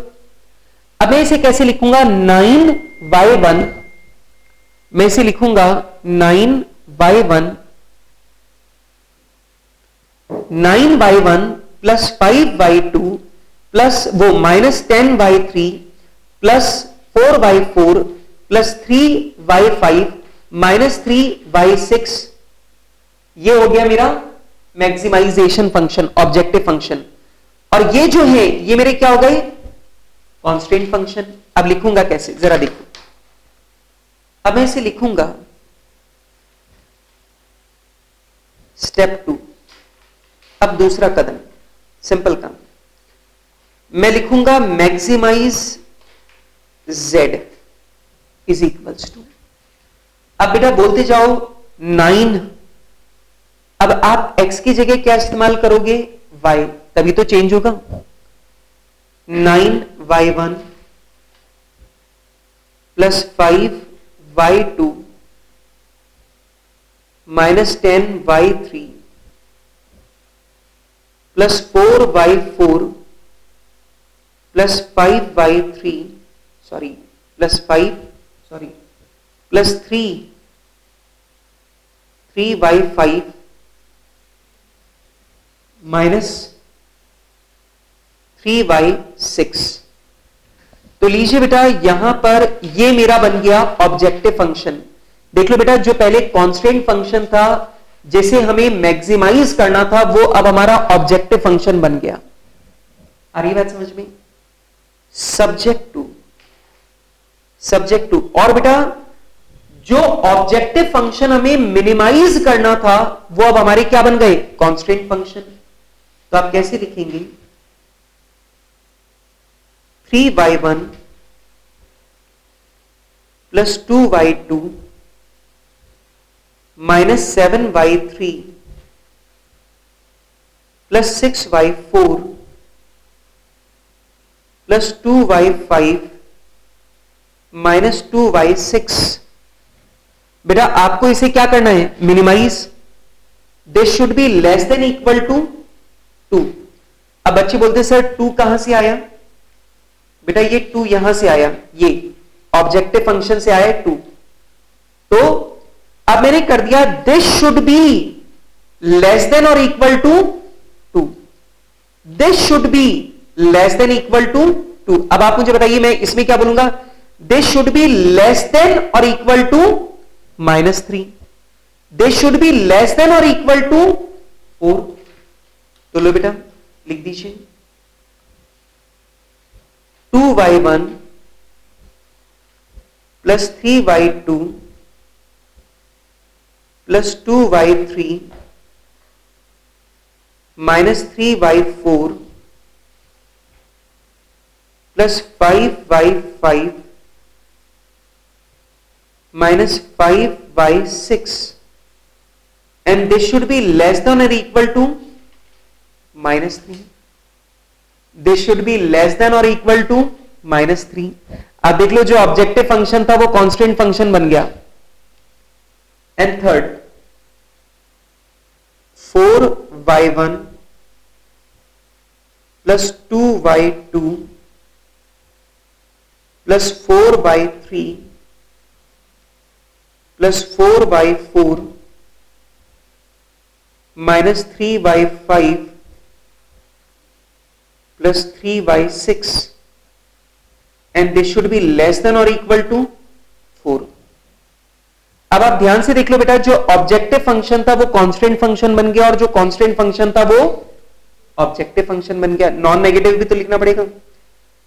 y1 से लेकर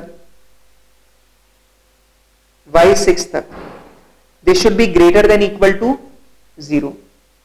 y1 से लेकर 6 तक should be greater than equal to 0. हो गया काम बेटा. इसे बोलते हैं प्राइमल से ड्यूअल में कन्वर्ट करना. ठीक है. अब अभी मैंने मिनिमाइजेशन प्रॉब्लम को मैक्सिमाइजेशन प्रॉब्लम में बदल के बताया है. आप मुझे बोलोगे सर अगर मैक्सिमाइजेशन को मिनिमाइजेशन में बदलना हो तो क्या होगा? बेटा अगर मैक्सिमाइजेशन को आपको मिनिमाइजेशन में बदलना है तो भी तरीका यही रहेगा. यूं कर दूं, अगर आप दिमाग लगा के देखो तो यूं कर दूं. अगर आपने यूं कर दिया तो ये आपका मैक्सिमाइजेशन से बन जाएगा मिनिमाइजेशन. लेकिन फर्क क्या होगा? मिनिमाइजेशन को मैक्सिमाइजेशन में बदलना है तो सारी इक्वेशन को ग्रेटर देन टाइप बनाना पड़ता है. लेकिन अगर आपको मैक्सिमाइजेशन को मिनिमाइजेशन में बदलना है तो आपको सारी कांस्टेंट फंक्शंस को ग्रेटर देन नहीं लेस देन टाइप बनाना पड़ेगा. तो बस बेटा इतना सा फर्क है. यहां मिनिमाइज को मैक्सिमाइज करना था तो ग्रेटर देन टाइप बनाया. अगर मैक्सिमाइज को मिनिमाइज करना है तो लेस देन टाइप बनाओ. सिर्फ इतना सा है, बाकी ये तरीका वही रहेगा. ठीक है. चलो बेटा तुम्हें अपनी बात समझाने के लिए मैं एक और क्वेश्चन ले लेता हूं और अपनी बात समझाने के लिए मैं ले लेता हूं क्वेश्चन नंबर 40 एंड लास्ट. तो लीजिए बेटा मैं आपके साथ में क्वेश्चन नंबर 40 डिस्कस कर रहा हूं और आप लोग जानते हैं ये लास्ट क्वेश्चन है लीनियर प्रोग्रामिंग का.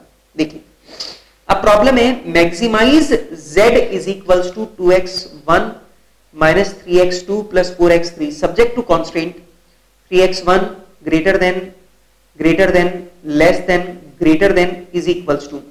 find dual problem for the above. आपको इस प्रॉब्लम का ड्यूअल बताना है. ठीक है. अब मैक्सिमाइज को मिनिमाइज में बदलना है. इसका मतलब मुझे सारे constant function less than type बनाने होंगे. ठीक है. अभी बना देते हैं.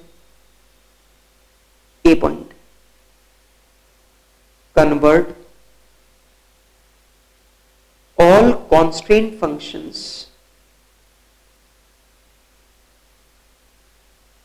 into less than type. बेटा सारे कांस्टेंट फंक्शंस को लेस देन टाइप बनाना है. तो आइए बेटा अपन लिखेंगे पहले maximize z is equals to 2x1 minus 3x2 plus 4x3. 2x1 minus 3x2 plus 4x3 मुझे ये मैक्सिमाइज करना है सब्जेक्ट टू कांस्टेंट. अब मेरे कांस्टेंट फंक्शंस क्या हैं जरा देखें. बेटा पहला जो कांस्टेंट है वो ग्रेटर देन टाइप है और मुझे सबको लेस देन टाइप बनाना है. तो क्या करें, साइन चेंज कर देते हैं. तो आ जाएगा -3x1 -2x2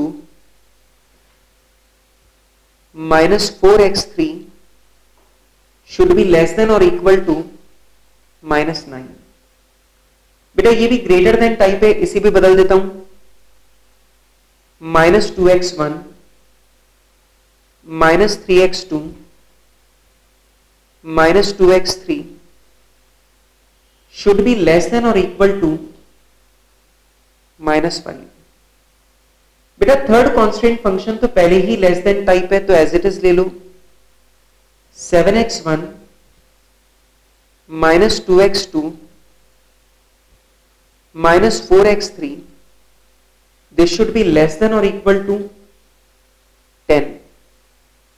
ओके बेटा इसके बाद में है ग्रेटर देन टाइप है तो साइन चेंज कर लो. -6x1 plus 3x2 minus 4x3 should be less than equal to -4। अब ये इज इक्वल्स टू वाला कांस्टेंट है, तो बेटा इसमें तो प्रॉब्लम है, वर्किंग नोट। अब इज इक्वल्स टू वाला है तो इसके दो टुकड़े करने पड़ेंगे। अब ये इक्वेशन है 2x1 plus 5x2 minus 3x3 should be equal to 3। ये किसके बराबर होना चाहिए? 3 के बराबर। अब ये एग्जैक्टली 3 के बराबर होना चाहिए, इस बात को मैं दो पार्ट पे कर देता हूं। कैसे? मैं कह देता हूं 2x1 plus 5x2 minus 3x3 should be less than और इक्वल टू 3। और साथ में मैंने कह दिया 2x1 plus 5x2 minus 3x3 should be greater than equal to 3। Should be greater than equal to 3। तो मैंने इस एक बात को दो बात में बोल दिया। लेस देन इक्वल टू भी हो सकता है, ग्रेटर देन इक्वल टू भी हो सकता है, तो दोनों का नेट इफेक्ट देखिए तो क्या होगा? इक्वल टू ही हो सकता है। अच्छा, अब इस इक्वेशन को मुझे ग्रेटर देन से लेस देन में बदलना है, तो मैं साइन चेंज कर दूंगा। Minus 2x1 minus 5x2 plus 3x3 should be less than और इक्वल टू 3। अब मेरे पास इस एक इक्वेशन की ये दो इक्वेशन हो गई, और ये दोनों इक्वेशन कैसी हैं? Less than type. तो ठीक है, अब इन दोनों इक्वेशंस को मैं यहां पे लिख लेता हूं। 2x1 plus 5x2 minus 3x3 should be less than equal to 3। Minus 2x1 minus 5x2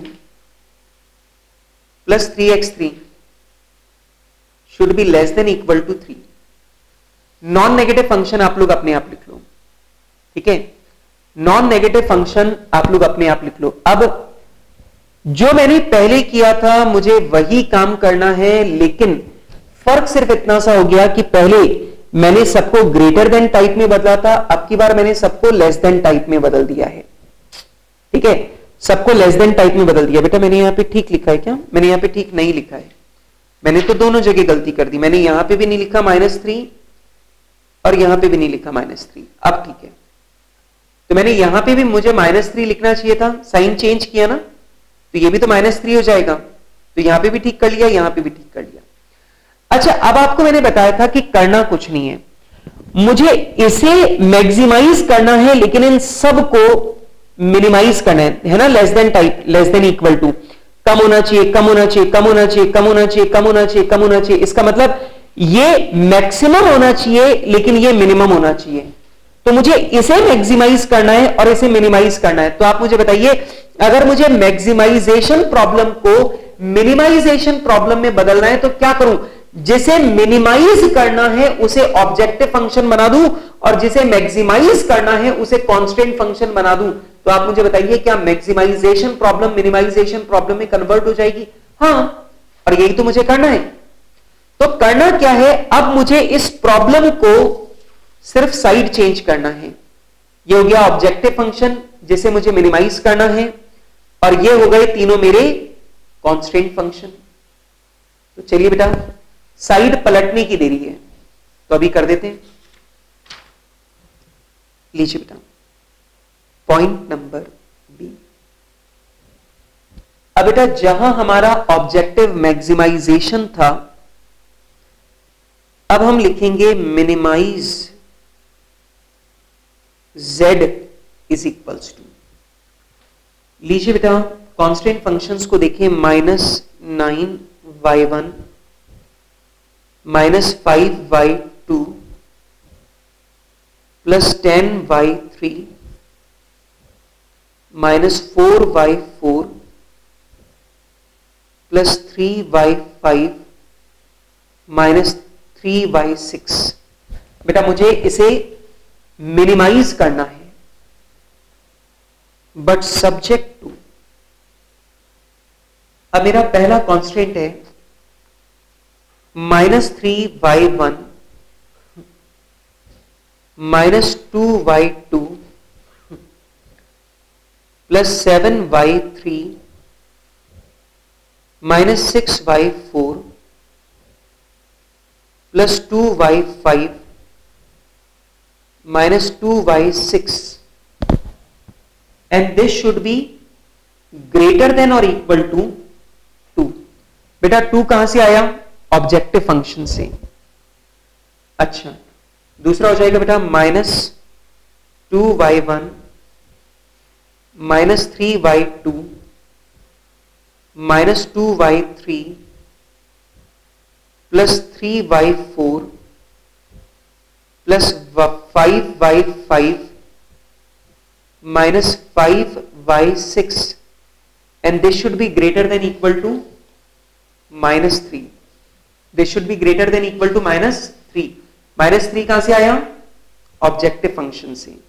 and last -4y1 -2y2 -4y3 -4y4 -3y5 plus 3y6 and this should be greater than equal to 4।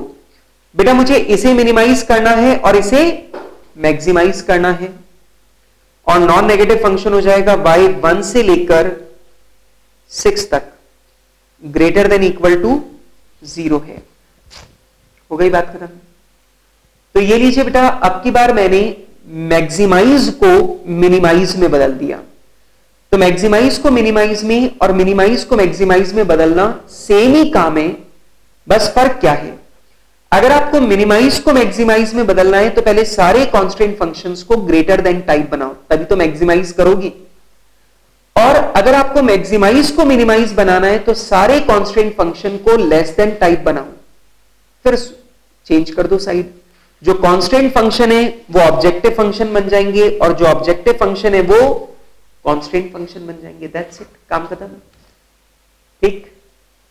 और बच्चों यहां पर complete होता है आपका chapter linear programming का। वैसे तो मुझे आज अगला चैप्टर शुरू करना चाहिए, लेकिन मैं देख रहा हूं कि टाइम हमारे पास उतना नहीं है। ठीक है, तो मैं आज नया चैप्टर शुरू नहीं कर रहा, मैं नया चैप्टर शुरू करूंगा अपनी अगली क्लास में। ठीक, तो आज आपको थोड़ा सा टाइम मैं ब्रेक में दे रहा हूं, आप जल्दी, और वो सिर्फ इसलिए क्योंकि लीनियर प्रोग्रामिंग का चैप्टर बहुत टफ था, झेलाऊ था। ठीक, मेहनत करवा रहा था, इसलिए तुम्हें इनाम में 12 मिनट की छुट्टी दे रहा हूं। चलिए, ओके बच्चों, बाय फॉर टुडे। हम लोग मिलेंगे अपनी कल की क्लास में, और अपनी कल की क्लास में हम अपना नया चैप्टर शुरू करेंगे।